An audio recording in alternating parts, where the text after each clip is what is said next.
All right, guys, let's take a look at a Springfield Model 120A. I showed this before on my other channels I had. And single shot, cocking mechanism right back here. Does have a real small groove here, possibly put a scope on there if you remove the rear sight. This one, it's kind of special to me because I've told this story before, but some of you guys been around for a long time, you know the story, but some of the new guys might not know it. When I was younger, we had my nephew and I, he's like I'm a year older than he is. We used to go hunting all the time, and we had this thing we call canal hunting because there's a canal that came and drained this lake. And sometimes when they drain the lake, it overflows banks, and you get carp and everything overflowing there. And then when the water went back down, you still had it. It's like floating into a creek, yeah, still a creek. You know, it would trap the carp and stuff in there, and we'd go in there and we'd shoot carp, trade tubes and stuff like that. They'd be schooling, the water would be getting low. Big old carp too. But we used to start at one end of that canal, and we'd wade down through the water. And you could slip up on anything wading through the water. And the water varied from maybe your knees down to up to your neck. So we went. You see what I'm going to tell you this. I'm telling you the story here. Yeah, we went going down there, and I was kind of leading. Now we had our wallets.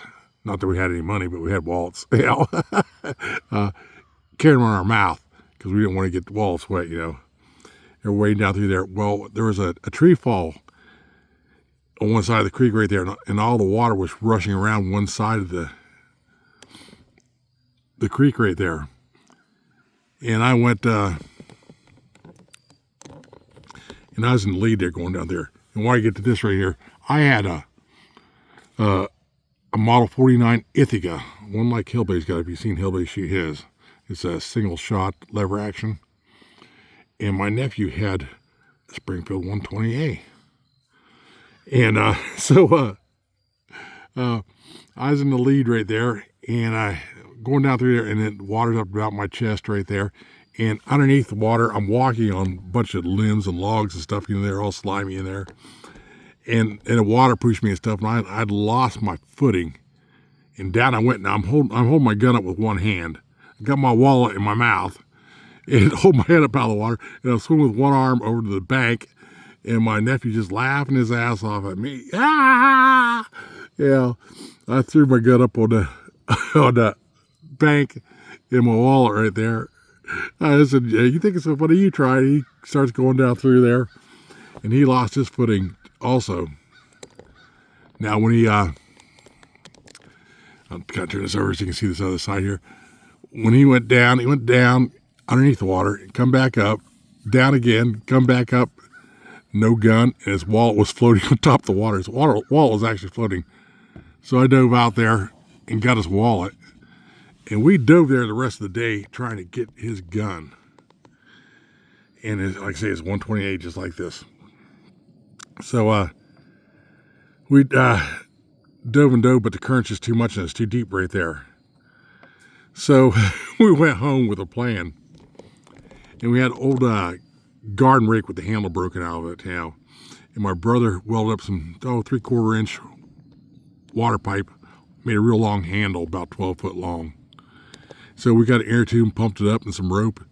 So we went back up there, tied one rope to the tree on the bank and one over to the brush pile where the tree fell over, and got out there in an air tube and hold us in place there.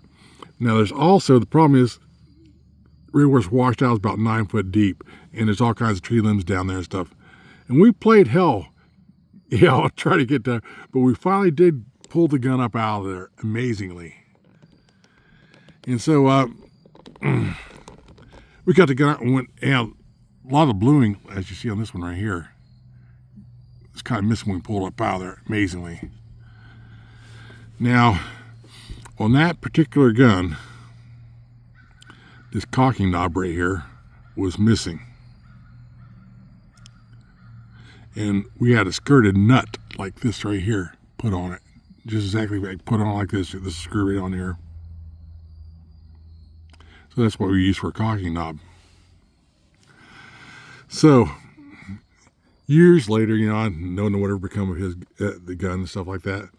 We had this huge flea market on Labor Day weekend here in Ohio, and I'm in there, and I used to go there every year.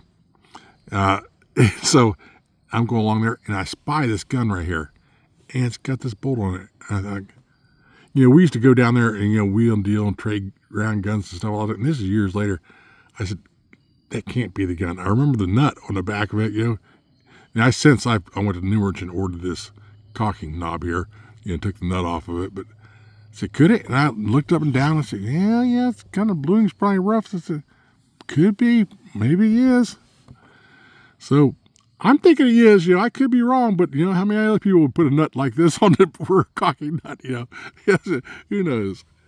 So let's try to do a few shots with it. Let me pause you here and get you set up here. All right, guys, getting a little in the evening here. My old eyes are hard to see these open sights. You know, I have a chance when it's bright sunlight, but we'll try it now. This gun used to shoot dead nuts. Never did have a scope on this. I'm trying to cock it again of the bolt. You know, instead of pulling the bolt knob back. You shoot dead nuts, and you know, I've taken this nut we've did, you know, on challenges and stuff, and I've shot free-handed down there at the 110 yards, you know, hitting a can of shaving cream. Josh turned right straight around, you know, and Josh is standing, and he hit on the second shot, you know, just to give you an idea. Well, we shot so much game with this gun here.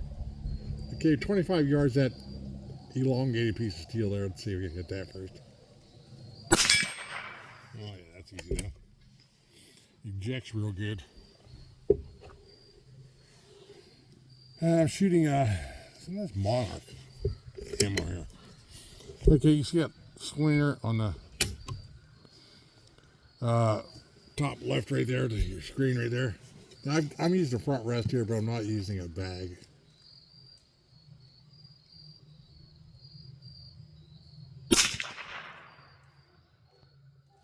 Can't tell if it's rocking there or not. Sometimes you always hear that one.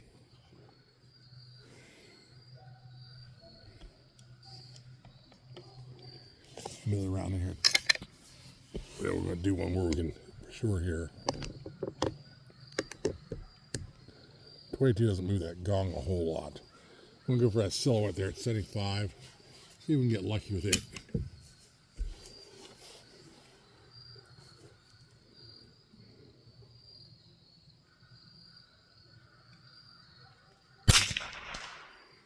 I can't believe I missed that. My sights might be moved there just a little bit. All right, I want to take off these sights here to drop my ammo all over the table. I was going to just test out the scope on it one day, and I kind of gave up on it.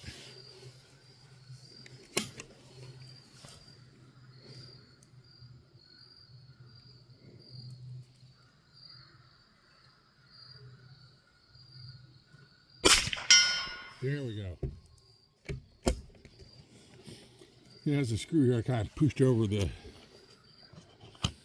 ooh, jeez, now rear sight just a little bit. I think that's what it needed. Okay. Now, if you look just to the right of that 50-yard swinger at 75, there's another swinger there, but the chain's broken on it. Let's try see if we can hit that one. Probably not, but.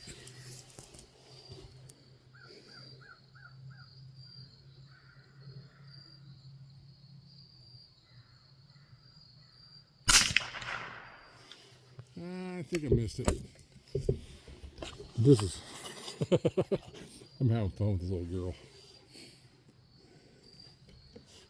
Back in my youth, this thing, you know, if it's the one, it really brung back the memories. Okay, there at there's silhouette back there hiding in the trees there. That's 110 yards. I don't know. Might have to raise the sights on that one.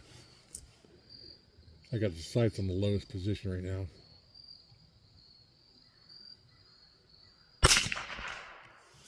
I can't hardly see that.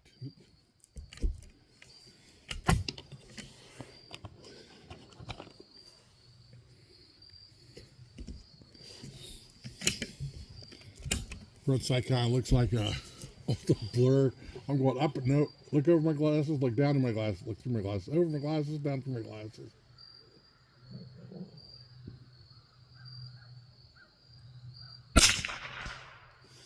Must be just slightly off. Then what we'll do, we're going to come back here. We're going to do a little bit of touch shot here. We're going to come down there and see that dot on the left-hand side there. I'm going to shoot that. Let's see how we do.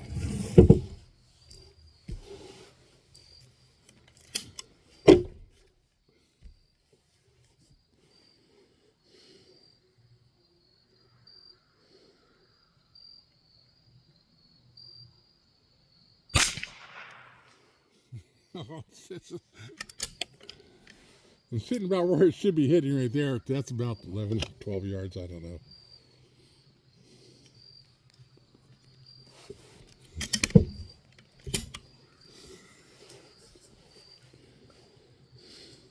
Let's try another one right there.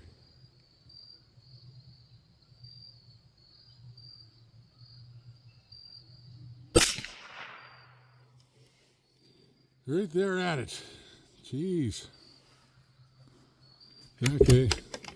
Got one more round here we'll put in here.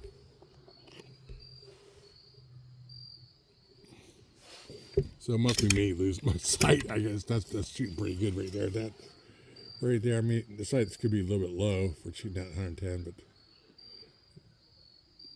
even right here, looking at this black right here, it's kind of real blurry to me.